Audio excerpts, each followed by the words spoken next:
How to preview full notifications on the vivo X300 Pro. All right, so the first step is to enable a full lock screen notification content.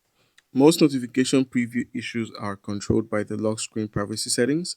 So open your settings, tap notification, tap on lock screen notifications and look for options as show notification content, show all notification details, and select show all notification content. All right, now the next step you can try is enabling notifications for a specific app. So how does this work? Basically, all you need to do is quite simple. Some apps actually hide message previews independently of your system settings. So all you need to do is just open up settings, head into apps, head into notifications, select the app you would like to use, and then go ahead and enable notifications. So toggle on the show notifications option here, and that should fix that problem.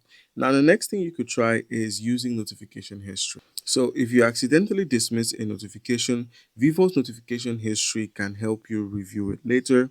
All you need to do is open up settings, head into notifications, tap on notification history, and enable use notification history. All right, so if your notifications aren't showing at all, some vivo X300 Pro users report delayed or missing notification due to battery optimizations. So you could just head into your apps, the app manager, and select an app and enable auto start. That should disable the pause app activity if it's not being used. All right, guys, so that's how you can fix that.